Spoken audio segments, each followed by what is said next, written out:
And welcome to the Writer's Life, a place where you get the sight, sound, smells, taste of my particular writer's life, and where you get the truth, where I'm going fast because my internet sucks.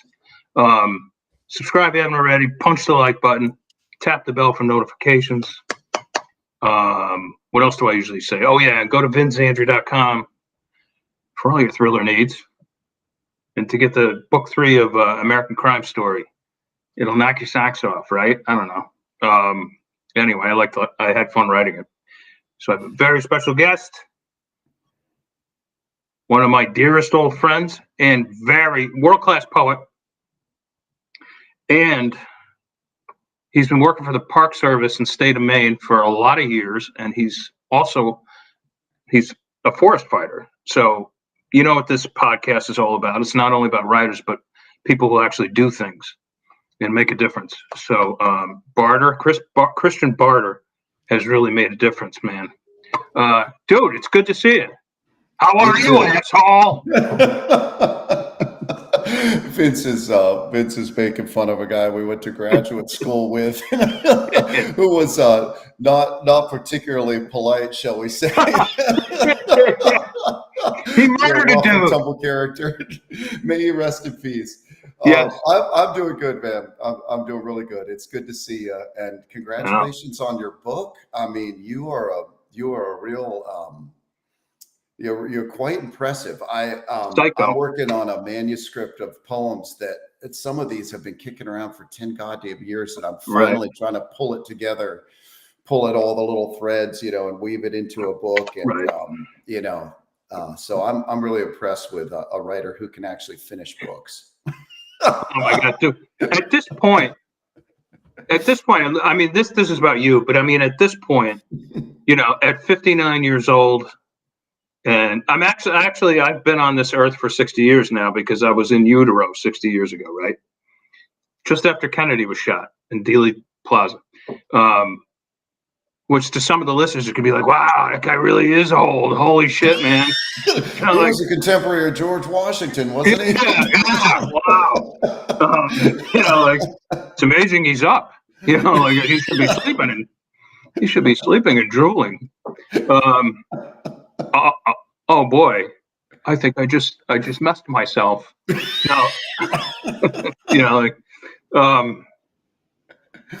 what's that old adage they say about once you turn 60, never pass by a bathroom? Never trust a fart. I know this one, but I'm going to let you do it. And never let a boner go to waste.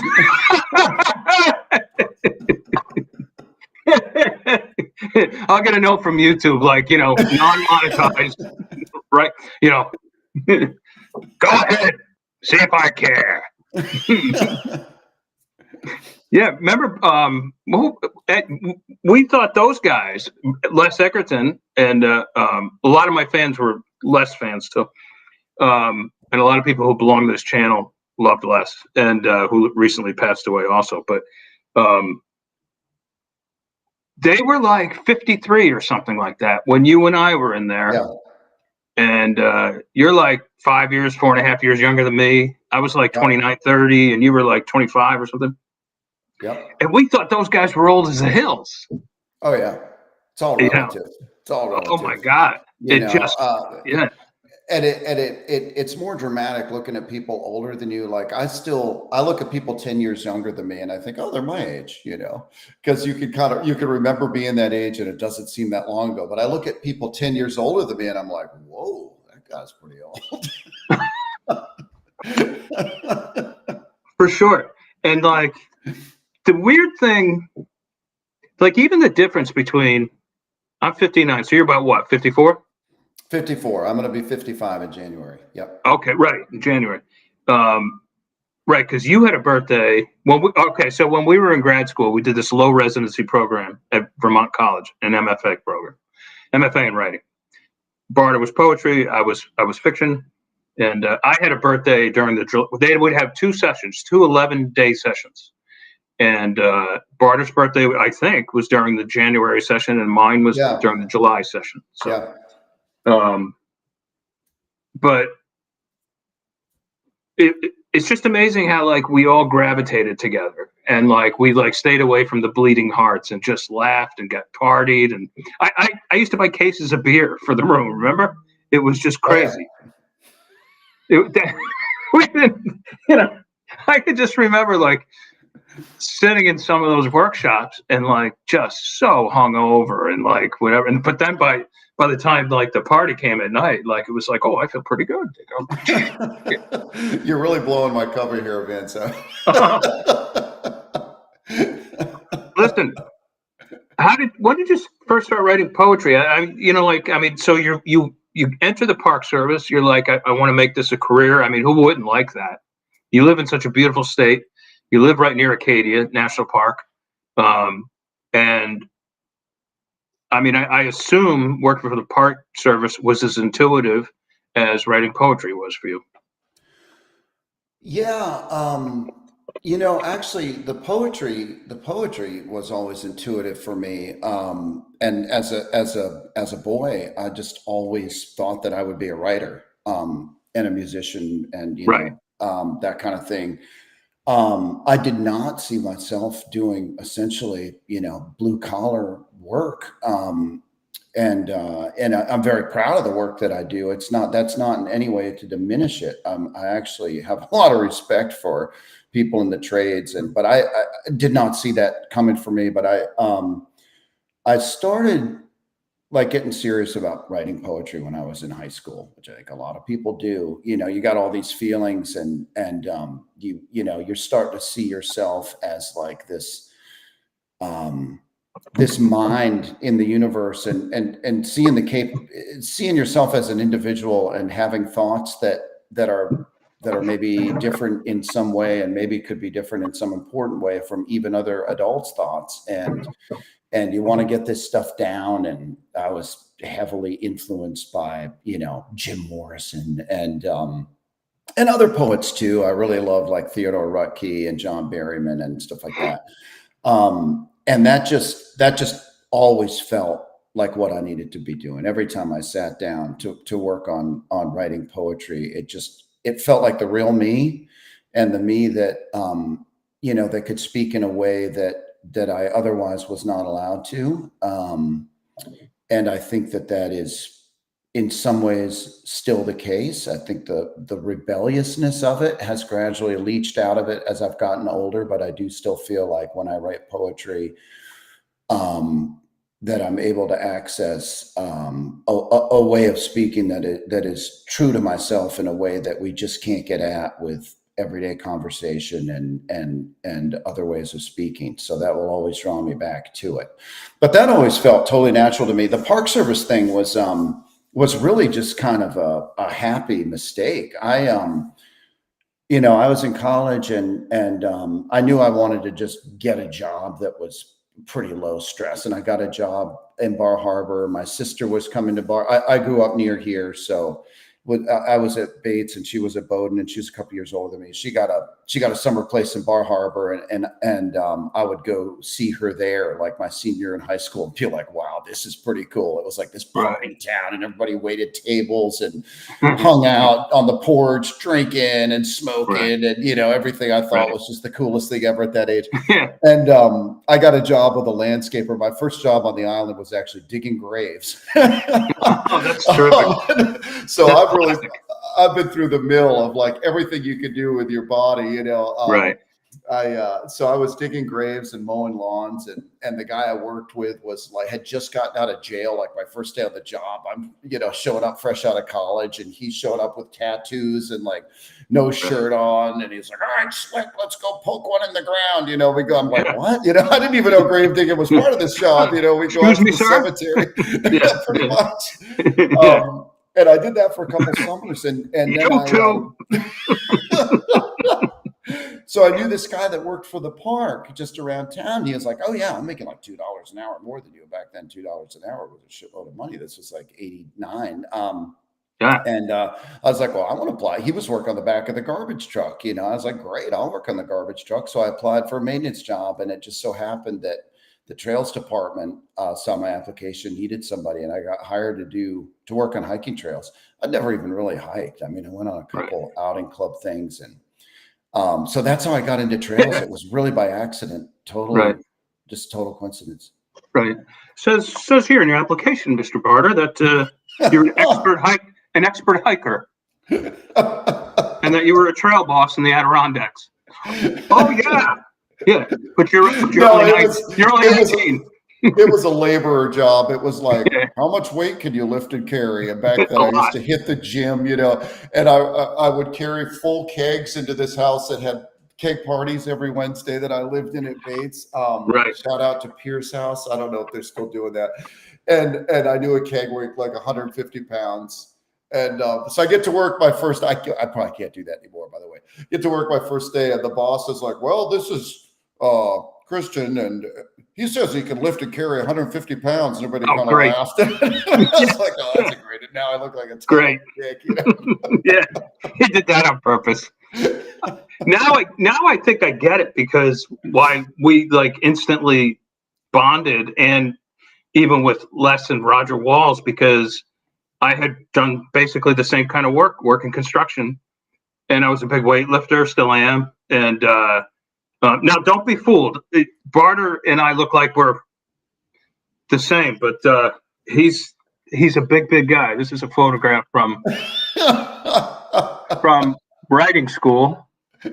He's the tall one, obviously. I'm not that big anymore. I do not hit the gym like I used to by any means. We used to hit the gym at the school. More to running now. Yeah, that's good.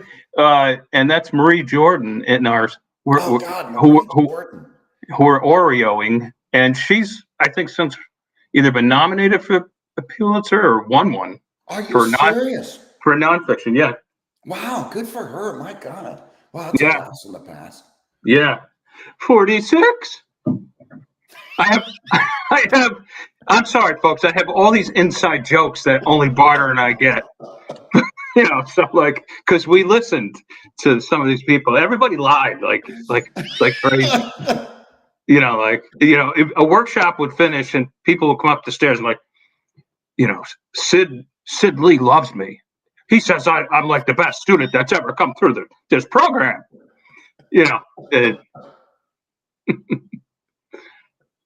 The biggest weight is to lift my ego. There's Paul Brazile. Paul's coming to us from Paul. How come you're not in bed, Paul? He's coming to us from Poland, one of the best noir authors working today. And he's a good buddy, even though we've never personally met. Glad you chimed in, Paul. It's funny because some of the stuff that we went through in writing school, like with Roger saying, like, did you ever want to take a shot? I can't even say the full sentence on YouTube, but I get the feeling that the whole atmosphere, you have beer. Great. I'm about to pop one myself, Paul. I get the feeling that today the atmosphere, let's put it this way, I would probably be kicked out within the first semester instead of being asked to move off campus. And God, that's right. I forgot about that. Yeah, but I tell everybody that story about how, like, you and I would always be first in line in the chow line, right? Yep. Like, oh, it's time to go eat, right? And then drink some after drinking a beer, probably. Anyway, and they had this whiteboard that the New England Culinary Institute would write out the daily menu, and they took it very seriously. They're cooking and all that sort of stuff, and so like I got the big idea where like they were having Tostitos, and I erased some of it so that it said Testies. Remember that? People started. I think that happened. There was one residency that I wasn't there because I couldn't go in the summer because of my job. One of those years. Right. I think you were there for that. Was it that? Maybe I was. God, maybe I blanked it out. I distinctly recall you being there, and but it all met. I don't recall. I really don't recall any of this. And I remember, like, there was this woman. She was a sweetheart, Betsy Rohde, who helped run the program. And she's like, well, they eat bull testes down in like Arizona instead of, anyway, yeah, it was hilarious. But what are you working on now? I mean, the New York Times has written about you and your unique situation fighting forest fires and being a world-class poet. I mean, you are one of the most unique persons that I know.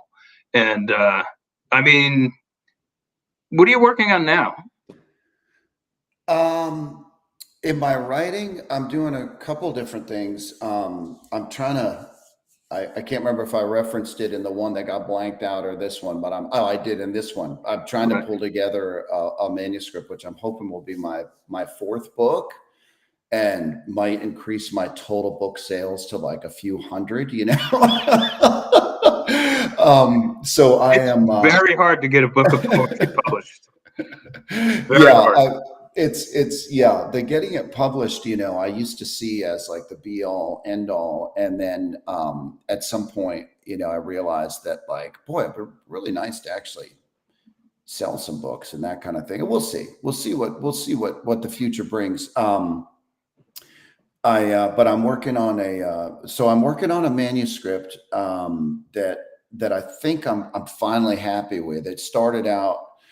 I was working on I've been really taken with like big concept projects for a while now.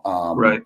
And one poem that builds on another and gets this like momentum going, and then has all of this like, hopefully, has all of this like deep down energy that can be pointed in different directions as it goes on. And so it started out as a group of sonnets that ran to like 150 sonnets. And I've got that pared down to 35 because over the years, I just keep like lopping them off, and I hope that means that those remaining 35 are really good. I hope. And that's about a third of the book, maybe 40%. And then I've got some other poems. A lot of them I do find myself focusing more on, in my poetry as I get older, more on sort of the great, this sounds cheesy. We should never talk about our work, right? But I guess, focusing on like this great mystery of being here, and this, and in this world that feels like such a holy and enchanted place. I mean, this is well-trod territory for poets, of course, but we each, I hope, have our own take on it and our own vision. So that's kind of what most of the other poems about. Some of them are sort of framed as memory poems, but they're really getting at a lot of the same thing as the nature poems, which is that. And so I'm working on that. And I also have been writing essays over the last few years. I started during the lockdown. Oh, that's interesting. In COVID.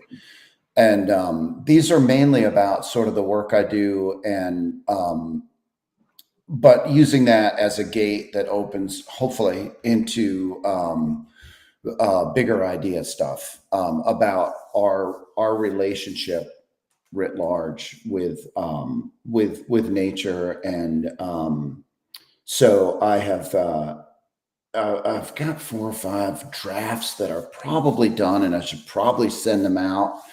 So I've been doing some essay writing, and then I've been doing some stuff with my music. I actually just put together an album, which I'm hoping to release sometime soon. No kidding. It's song. I was actually a music major in college, Yes, and I've had this desire to get back to composing, and I write my own songs, but they always come off a little drippy. And I decided to work with poetry that I like. I like drippy. Well, you'll like some of these, but so drippy. Well, no, it's not those. Album called Drippy. I'm using Tennyson poems from his long poem In Memoriam about a friend of his who died, and it's short formal sections written over, I think, a 17-year span. And I've taken my favorite sections of this poem and turned each into a different song and made an album out of that. So that's the other sort of creative project I've been working on these last few years. I love it. That was the other thing we had in common. I was a NISMA student, in percussion and all that. And I used to be able to know how to read music.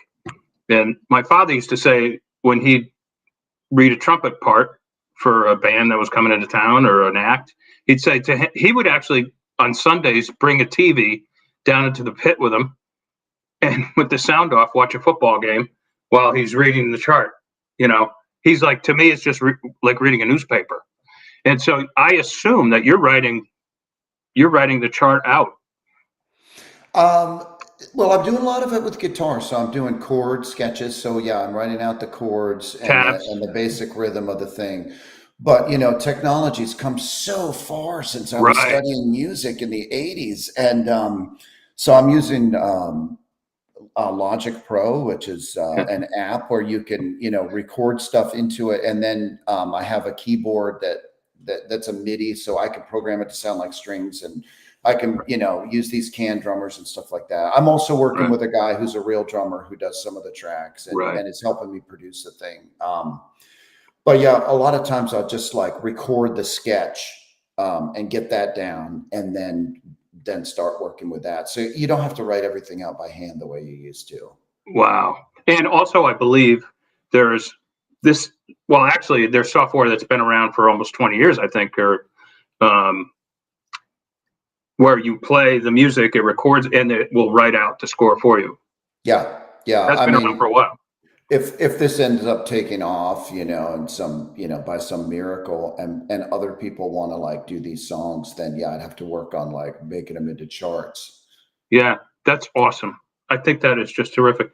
Do you have any other music that's out there now that people can access? No, this will be the first thing I'm putting out into the world. Yeah, I have to tell you, I'm a little hurt that you didn't have me come up and play drums. Oh man, you come on up. I could still use some better drums than what I'm getting off of this software, man. Come on. I gotta go. Hold on. This is I'm actually in my music studio here. Oh, I love it. We're talking. Love it. So this is a room I built like 10 years ago in the upstairs of the garage, and I love it. This is where I got all my music stuff set up so that I don't drive my wife too crazy. Yeah. I'm in an apartment still, so like I can't use my drums or whatever, but it's like riding a bike, Barter. You just pick it right up. It is. Except for the blisters. You get blisters. You get over that. Listen, man, this could go on forever. Will you come back? Because there's so much we haven't talked about. Oh yeah. Well, we wrap it up already? Yeah, we wrap up around 30 minutes, and okay. There's a method to my madness, because that means you come back. Yeah, I'd love to. Yeah. All right, because so much to talk about. Tell the audience where they can grab some of your poetry, or where they can, whatever, your website or whatever you have. Where can they reach you? Oh, geez. Well, you could just Google around Christian Barter. I have not kept up with my website too well. There is a website called Christian Barter Poetry, which has some links to some stuff that, that magazines have published that's been posted online. My 3 books, of course, they're all available on Amazon, like everything is. But the first one was published by Cav and Carey Press, and the second one by Bookmark Press, which is University of Missouri, Kansas City. And the most recent one by BOA Editions, BOA Editions. So you can get at those books that way too. Awesome. Great talking to you, Barter. Yeah, you too, man. Tuesday, I have Stanley James on. He is a noir writer from out of I think either Compton, Los Angeles, or very close by Long Beach, I think. And he's also a Crip, and he has his own publishing company, and he's just got so much to say. So that'll be on Tuesday around 3:00. Barter, you rock, man. You look great. I'm so glad to see you. Likewise, my friend. Yeah, and it's for once we're like signing off without passing out. Right? Well, we're long overdue for a visit, so I hope to see you for real sometime soon, man. I know. Well, listen, I head to Italy December 10th. You have an open invitation. I just might get there. All you have to do is just get your flight over there and you can, stay with me. Oh man, God, how awesome would that be? Yeah. Yeah. So think about that. All right, brother. And Okay. everybody, I will catch you guys probably not tomorrow unless there's a Black Swan event, but I'll try to catch you on Sunday. And until then, ciao, ciao.